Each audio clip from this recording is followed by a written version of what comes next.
Food poison వెనుక గులాబీ కాంట్రాక్టర్లు ఉన్నట్టుగా ప్రభుత్వం భావిస్తుంది. ఇప్పటివరకు ఉన్నటువంటి గులాబీ కాంట్రాక్టర్లను ఇక నుంచి తొలగించాలని ప్రభుత్వం ఆదేశించే పరిస్థితి కనబడుతోంది. ఫుడ్ పాయిజన్ ఘటనలకు సంబంధించి ప్రభుత్వం చాలా సీరియస్గా వ్యవహరించే అవకాశాలు కనిపిస్తున్నాయి. ఇప్పటిదాకా జరిగిన ఫుడ్ పాయిజన్ ఘటనలో కాంట్రాక్టర్ల తీరుపై అధికారులు కూడా అనుమానాలు వ్యక్తం చేస్తున్నారు. మరోవైపు ప్రభుత్వం అనుమానం వ్యక్తం చేస్తుంది. వంట పనులు మొదలుకొని కూరగాయలు అలాగే ఇతరత్ర కార్యక్రమాల కోసం మొత్తం కాంట్రాక్టర్లే చురుకుగా వ్యవహరిస్తున్నారు. ఈ నేపథ్యంలో ఈ గులాబీల్లో లీడర్స్ బినామీలకు ఫుడ్ కాంట్రాక్ట్స్ అప్పచెప్పినట్టుగా తెలుస్తుంది. గురుకులాల్లో ప్రభుత్వాన్ని బదనాం చేసే కుట్రలోనే ఫుడ్ పాయిజన్ ఘటనలని అనుమానం వ్యక్తమవుతున్న నేపథ్యంలో అధికారుల తనిఖీల్లో కాంట్రాక్టర్స్ తీరు కూడా బయటపడినట్టుగా తెలుస్తుంది. రాజకీయ ప్రమేయం లేని వారికి ఇక నుంచి మెస్ బాధ్యతలు అప్పగించేందుకైతే ప్రభుత్వం కసరత్తు చేస్తుంది. దీంతో గులాబీ కాంట్రాక్టర్స్కు గుడ్ బై చెప్పాలని రేవంత్ సర్కార్ నిర్ణయించుకున్నట్టుగా తెలుస్తుంది. వరుసగా జరుగుతున్న ఫుడ్ పాయిజన్ ఘటనతో ఒకసారిగా ప్రభుత్వం కూడా అప్రమత్తమైంది. దీని వెనుక ఏదైనా రాజకీయ కోణం ఉందా, రాజకీయ కుట్ర ఉందా అనే కోణంలో కూడా ఆరా తీసిన నేపథ్యంలో ఎక్కువ శాతం మంది గతంలో బీఆర్ఎస్ ప్రభుత్వం ఉన్నప్పుడు అప్పటి నాయకులకు బినామీలుగా వ్యవహరించిన లీడర్లే ఇప్పుడు కాంట్రాక్టర్లుగా వ్యవహరిస్తున్నట్టుగా తేలింది. దీంతో వారందరినీ కూడా పక్కన పెట్టి రాజకీయాలకు సంబంధం లేని వ్యక్తుల్ని ప్రస్తుతం ఇన్ఛార్జీలుగా బాధ్యతలు అప్పగించాలి, మెస్ బాధ్యతలు అప్పగించాలని ప్రభుత్వం భావిస్తున్నట్టుగా తెలుస్తుంది. ఎస్ విజయ్ ఉన్నారు. విజయ్, ఫుడ్ పాయిజన్ ఘటనలకు సంబంధించి ప్రభుత్వం సీరియస్గా వ్యవహరించాలనుకుంటుంది. ముఖ్యంగా కాంట్రాక్ట్ బాధ్యతల నుంచి బీఆర్ఎస్ లీడర్లను తప్పించాలని ప్రభుత్వం భావిస్తున్నట్టుగా తెలుస్తుంది. సో ప్రభుత్వం ఎట్లాంటి ప్రణాళికలు రూపొందిస్తుంది? గురుకులాల్లో చోటు చేసుకుంటున్నటువంటి ఫుడ్ పాయిజన్ ఘటనలపైన ప్రభుత్వం కాస్త సీరియస్ గానే ఫోకస్ పెట్టిందని చెప్పాలి. కాంట్రాక్టర్ల కారణంగానే ఇలాంటి ప్రమాదాలు చోటు చేసుకుంటున్నటువంటి ఫిర్యాదులు కూడా సర్కారుకు వస్తున్నట్టుగా కొంత సమాచారం అయితే ఉంది. దీనికి తోడు నాణ్యత లేని ఆహారాన్ని విద్యార్థులకు అందిస్తున్నట్టుగా కూడా అధికారుల తనిఖీల్లో కొంత వెల్లడైనట్టుగా కూడా తెలిసింది రామదాస్. అయితే అలాంటి కాంట్రాక్టర్లను తొలగించి కొత్త వారికి బాధ్యతలు అప్పగించేందుకు కూడా సర్కారు సిద్ధమైనట్టుగా కూడా సమాచారం. త్వరలోనే ఈ టెండర్ ప్రక్రియను కూడా పారదర్శకంగా నిర్వహించాలని ప్రభుత్వం కూడా భావిస్తోంది.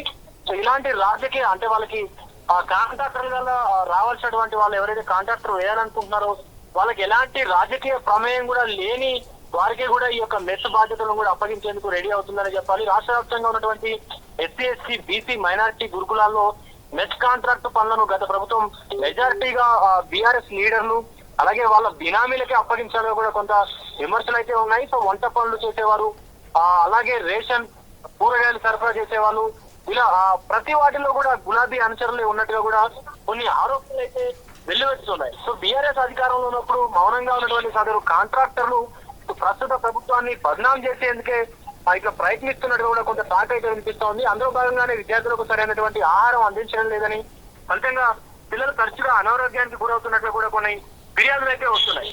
సో ఇటీవల హాస్టల్స్ లో అధికారులు ఆకస్మికంగా కొన్ని తనిఖీలు చేయడంతో కాంట్రాక్టర్ల లోపాలు కూడా బహిర్గతమైనట్లు కూడా తెలుస్తా ఉంది.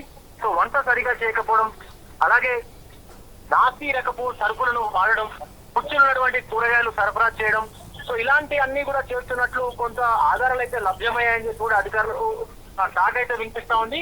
సో ప్రస్తుతం హాస్టల్ విద్యార్థుల మెస్ ఛార్జీలు కూడా ప్రభుత్వం అయితే భారీ మొత్తంగానే పెంచింది. సో దీంతో పిల్లలకు కావాల్సినటువంటి పౌష్టికాహారం అందించవచ్చని చెప్పి కూడా ప్రభుత్వం అయితే భావిస్తా ఉంది. మరోవైపు ప్రస్తుతం వంట పనులు, కూరగాయలు, సరుకులు ఇతర ఏజెన్సీలు ఇవన్నీ చేస్తున్నటువంటి ఏజెన్సీలకు సైతం అధికారాలు ఏదైతే ఉన్నాయో వాటన్నిటిపైన కూడా అధికారులు గట్టిగానే వార్నింగ్ ఇచ్చినట్టుగా కూడా తెలుస్తా ఉంది.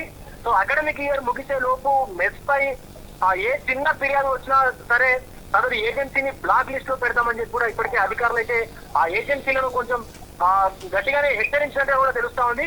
సో వచ్చే అకాడమిక్ ఇయర్ లో కొత్త టెండర్లను పిలిచి ఎలాంటి రాజకీయ ప్రమేయం లేనటువంటి ఏజెన్సీలకు లేనటువంటి కాంట్రాక్టర్లకే ఈ యొక్క మెస్ బాధ్యతలను కూడా అప్పగించాలని ప్రభుత్వం భావిస్తున్నట్టుగా కూడా కొంత సమాచారం అయితే మనకి వస్తా ఉంది Ramdas. Right, thank you Vijay. So food poison ఘటనలపై ప్రభుత్వం చాలా సీరియస్గా తీసుకుంటుంది. ఘటనల వెనుక కుట్ర కోణం ఏదైనా ఉందా అనే విషయంలో ప్రభుత్వం ఆలోచించిన తర్వాత అధికారుల తనిఖీల్లో గులాబీ కాంట్రాక్టర్లు ఉన్నట్టుగా తెలుస్తోంది.